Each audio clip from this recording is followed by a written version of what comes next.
अगर इंडिया को वर्ल्ड की लीडिंग इकोनॉमीज में अपनी पोजीशन और स्ट्रॉन्ग करनी है, तो सिर्फ फैक्ट्रीज और इंफ्रास्ट्रक्चर ही इम्पोर्टेंट नहीं है। एक और चीज इक्वली इम्पोर्टेंट है, जो है ग्लोबल फाइनेंस में इंडिया का पार्टिसिपेशन। आज भी दुनिया के मेजर फाइनेंशियल ट्रांजैक्शंस के लिए सिंगापुर, दुबई, लंदन, ये इन जैसे सेंटर्स का बहुत इंपॉर्टेंट रोल है। लेकिन इमेजिन कीजिए, अगर इंडिया के पास ही एक ऐसा इंटरनेशनल फाइनेंशियल सेंटर हो जहां global financial activities international standard के अकॉर्डिंग ऑपरेट कर सके। इसी विजन का नाम है gift city, India's international financial service centre. इस वीडियो में हम सिंपल लैंग्वेज में समझेंगे कि आईएफएससी एक्चुअली होता क्या है, इंडिया को इसकी ज़रूरत क्यों पड़ी, गिफ्ट सिटी कैसे डेवलप हुआ, यहाँ का रेगुलेटरी और टैक्स फ्रेमवर्क क्या है, कौन कौन से ग्लोबल प्लेयर्स यहाँ आ चुके हैं, और फ्यूचर में गिफ्ट सिटी इंडिया के फाइनेंशियल लैंडस्केप को किस तरह से ट्रांसफॉर्म कर सकता है। सबसे पहले बेसिक क्वेश्चन कि गिफ्ट सिटी क्या है। गिफ्ट का फुल फॉर्म है Gujarat international finance tech city. GIFT city India का first operational international financial service centre है। इसका ब्रॉडर ऑब्जेक्टिव है कि इंडिया को ग्लोबल फाइनेंस के साथ कनेक्ट करना और एक ऐसा इकोसिस्टम डेवलप करना जहां इंटरनेशनल फाइनेंशियल सर्विसेज इंडिया से ही प्रोवाइड की जा सके। अब सबसे इंपॉर्टेंट कॉन्सेप्ट समझते हैं कि आईएफएससी क्या होता है। सिंपल वर्ड्स में, इंटरनेशनल फाइनेंशियल सर्विस सेंटर एक डेजिग्नेटेड जुरिस्डिक्शन होता है जहां financial services primarily non resident और परमिटेड रेजिडेंट्स को इंटरनेशनल करेंसीज में प्रोवाइड की जा सकती है, एक स्पेशलाइज्ड रेगुलेटरी फ्रेमवर्क के अंडर। लेकिन इंडिया को ऐसे सेंटर की जरूरत क्यों पड़ी? हिस्टोरिकली इंडिया से रिलेटेड बहुत सारी international financial activities overseas financial centre के थ्रू होती थी। For example, offshore derivatives, external borrowings, aircraft leasing, fund management और बुलियन ट्रेडिंग। इन जैसी एक्टिविटीज के लिए Singapore, Dubai, London and Mauritius जैसे सेंटर्स यूज होते थे। मतलब, इकोनॉमिक एक्टिविटी इंडिया से कनेक्टेड थी, लेकिन फाइनेंशियल ट्रांजैक्शंस का इकोसिस्टम इंडिया के बाहर लोकेटेड था। गिफ्ट सिटी का एक मेजर ऑब्जेक्टिव है कि इसी एक्टिविटी को इंडिया के और क्लोजर लाना है।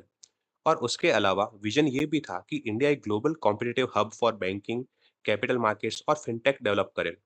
यानी इंडिया सिर्फ ग्लोबल कैपिटल का यूजर ना रहे, बल्कि ग्लोबल फाइनेंशियल एक्टिविटीज का सेंटर भी बने। अब थोड़ा गिफ्ट सिटी की जर्नी देखते हैं। 2009 में इसे एक ग्लोबल फाइनेंशियल हब के विजन के साथ कंसीव किया गया। फिर 2015 में प्राइम मिनिस्टर नरेंद्र मोदी ने गिफ्ट सिटी का इनॉग्रेशन किया और आईएफएससी को फेमा के अंडर फॉर्मली नोटिफाई किया गया। उसके बाद डेवलपमेंट का नेक्स्ट फेज आया। 2020 से 2022 के पीरियड में आईएफएससी ये एस्टेब्लिश हुआ एज अ यूनिफाइड रेगुलेटर, और 2022 में फर्स्ट बुलियन एक्सचेंज लॉन्च हुआ। उसके बाद 2023 से 2025 के पीरियड में इकोसिस्टम और भी एक्सपेंड हुआ। Aircraft leasing, global in house centres, fund management और इंटरनेशनल एक्सचेंज जैसे एरियाज में एक्टिविटीज बढ़ी। अब बात करते हैं लोकेशन की, जो कि एक की स्ट्रेटेजिक रोल प्ले करती है। गिफ्ट सिटी गांधीनगर गुजरात में लोकेटेड है और अहमदाबाद इंटरनेशनल एयरपोर्ट से अप्रोक्सीमेटली 12 से 15 किलोमीटर के डिस्टेंस पर है। साथ ही ये मुंबई के फाइनेंशियल इकोसिस्टम के साथ कनेक्टिविटी भी एक इम्पॉर्टेंट एडवांटेज देती है। तो लोकेशन, इंफ्रास्ट्रक्चर और स्पेशलाइज्ड फाइनेंशियल फ्रेमवर्क, ये तीन एलिमेंट्स मिलकर गिफ्ट सिटी को एक फाइनेंशियल हब बनने की फाउंडेशन प्रोवाइड करते हैं।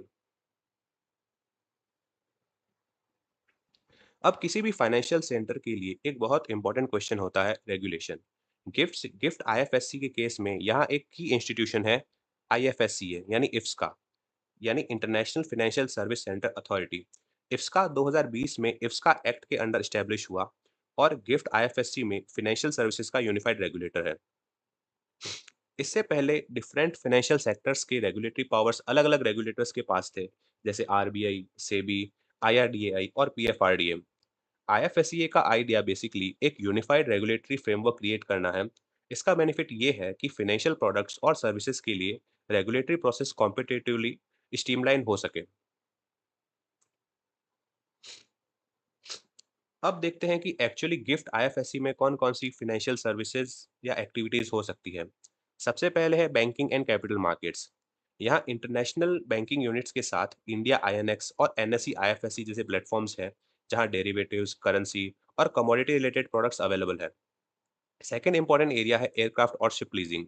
गिफ्ट आईएफएससी में एयरक्राफ्ट लीजिंग के लिए स्पेशलाइज्ड फ्रेमवर्क डेवलप किया गया है, जिससे क्रॉस बॉर्डर लीजिंग स्ट्रक्चर्स को फैसिलिटेट किया जा सकते हैं। थर्ड है bullion. Indian international bullion exchange यानी आईआईबीएक्स का ऑब्जेक्टिव ट्रांसपेरेंट गोल्ड प्राइसिंग और इंटरनेशनल बुलियन ट्रेडिंग को फैसिलिटेट करना है। और फोर्थ मेजर एरिया है फिनटेक एंड फंड मैनेजमेंट। इसमें fintech sandbox, alternative investment funds, family offices और other fund management activities included है। तो अगर ओवरऑल पिक्चर देखें तो गिफ्ट आईएफएससी एक सिंगल इंडस्ट्री हब नहीं है। ये banking, capital markets, leasing, Boolean, fintech और इन्वेस्टमेंट मैनेजमेंट का एक इंटीग्रेटेड इकोसिस्टम है।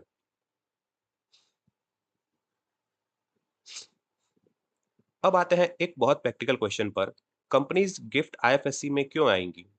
तो इसका एक मेजर रीजन है tax and regulatory framework. Eligible IFSC units के लिए 15 ईयर्स में 10 कंसेक्यूटिव ईयर्स का 100% इनकम टैक्स हॉलिडे प्रोवाइड किया गया है। इसके अलावा स्पेसिफिक आईएफएससी सर्विसेज के लिए जीएसटी एग्जेम्पशंस और एलिजिबल ट्रांजैक्शंस पर स्टैम्प ड्यूटी कंसेशंस भी अवेलेबल है। Apart from that, certain interest payments और स्पेशलाइज्ड ट्रांजैक्शंस के केस में विथ होल्डिंग टैक्स एग्जेम्पशंस या कंसेशन ट्रीटमेंट भी अवेलेबल है। उसके बाद आता है एक और इम्पोर्टेंट एस्पेक्ट जो कि है liberalise FEMA framework. Permitted transactions के लिए आईएफएससी एंटिटीज को greater foreign exchange flexibility provide की जाती है। फर्दर, गिफ्ट आईएफएससी में कंपनीज यूएसडी, यूरो, जीबीपी और अदर फॉरेन करेंसीज में ऑपरेट कर सकती है, subject to applicable framework. At present Citibank, Standard Chartered, HSBC, DBS, JP Morgan और बैंक ऑफ अमेरिका ने गिफ्ट सिटी में आईएफएससी यूनिट्स स्टैब्लिश किए हैं। एयरक्राफ्ट लीजिंग स्पेस में एसएमबीसी और एवलॉन जैसे प्लेयर्स हैं, along with Indian Indian lessors. इसके अलावा 60 से ज़्यादा ग्लोबल इन हाउस सेंटर्स यानी जीआईसीज, फॉर्च्यून 500 कंपनीज, ये सब भी इस इकोसिस्टम का पार्ट है। और बुलियन एंड कमोडिटी सेगमेंट में एमएमटीसी, पीएएमपी और ऑगमेंट भी इस्टेब्लिश्ड है। ये डाइवर्सिटी बहुत इंपॉर्टेंट है क्योंकि इसका मतलब है कि गिफ्ट आईएफएससी का इकोसिस्टम सिर्फ बैंक्स तक लिमिटेड नहीं है। बैंकिंग के साथ leasing, technology, professional services, fund management और कमोडिटीज भी इस इकोसिस्टम का पार्ट बन रहे हैं। अब नंबर्स की बात करते हैं। गिफ्ट आईएफएससी में at present 1200 plus active units हैं। इसके अलावा 100 billion dollars plus cumulative FDI inflow generate हुआ है। ग्लोबल बैंकिंग प्रेजेंस के कंटेक्स्ट में 30 plus global banks are present there. And India INX India का ओनली एक्सचेंज है जो कि राउंड द क्लॉक ऑपरेट करता है। ये ग्लोबल फाइनेंशियल मार्केट्स के पर्सपेक्टिव से इंपॉर्टेंट है because international markets different time zones में ऑपरेट करते हैं। अगर इंडिया का फाइनेंशियल इंफ्रास्ट्रक्चर इंटरनेशनल पार्टिसिपेंट्स को एक्सटेंडेड मार्केट एक्सेस प्रोवाइड करता है, तो इंडिया का टाइम जोन भी बेटर यूटिलाइज हो सकता है। गिफ्ट आईएफएससी ने thousands of direct and indirect jobs generate किए हैं और इंडिया के सर्विसेज एक्सपोर्ट से होने वाली अर्निंग में भी कंट्रीब्यूशन किया है। अब नेचुरली कंपैरिजन आता है कि GIFT IFSC global financial centres के अगेंस्ट कहाँ स्टैंड करता है। टैक्स पर्सपेक्टिव से गिफ्ट आईएफएससी का एलिजिबल टैक्स हॉलिडे स्ट्रक्चर एक सिग्निफिकेंट एडवांटेज देता है। रेगुलेशंस के केस में गिफ्ट आईएफएससी का रेगुलेटर इफ्सका है, while सिंगापुर में एमएएस, दुबई डीआईएफसी में डीएफएसए और लंदन में एफसीए पीआरए फ्रेमवर्क रेलेवेंट है। वर्किंग आवर्स के पर्सपेक्टिव से इंडिया आईएनएक्स का 24/7 ऑपरेशन एक डिफरेंशिएटिंग फीचर है। और सबसे इंपॉर्टेंट स्ट्रेटेजिक एडवांटेज है इंडिया की डोमेस्टिक इकोनॉमी के क्लोजर रहकर इंटरनेशनल फाइनेंशियल सर्विस प्रोवाइड करना। अब अगर फ्यूचर रोड मैप एंड की टेकअवेज की बात करें, तो सबसे पहले मेजर ऑब्जेक्टिव है internalisation of the Indian rupee. Gift IFSC का को ऑफशोर आईएनआर प्रोडक्ट्स और सेटलमेंट्स के लिए एक इंपॉर्टेंट प्लेटफॉर्म बनते हुए देखा जा रहा है। Apart from that, fund management, family offices और जीआईसी इकोसिस्टम के एक्सपेंशन के साथ 2030 तक $100 बिलियन एयूएम का टारगेट भी अचीवेबल है। थर्ड है रेगुलेटरी मैच्योरिटी। इंटरनेशनल फ्रेमवर्क के साथ अलाइनमेंट और म्यूचुअल रिकॉग्निशन एग्रीमेंट जैसे डेवलपमेंट्स गिफ्ट आईएफएससी को ग्लोबल फाइनेंशियल इकोसिस्टम में इंटीग्रेट कर रहे हैं। और फाइनली ब्रॉडर एम्बिशन है इंडिया को ग्लोबल फाइनेंस हब बनाना। तो गिफ्ट सिटी को एक सिटी के रूप में नहीं, बल्कि India's attempt to build a global financial gateway के रूप में भी देखना ज़्यादा अप्रोप्रिएट है।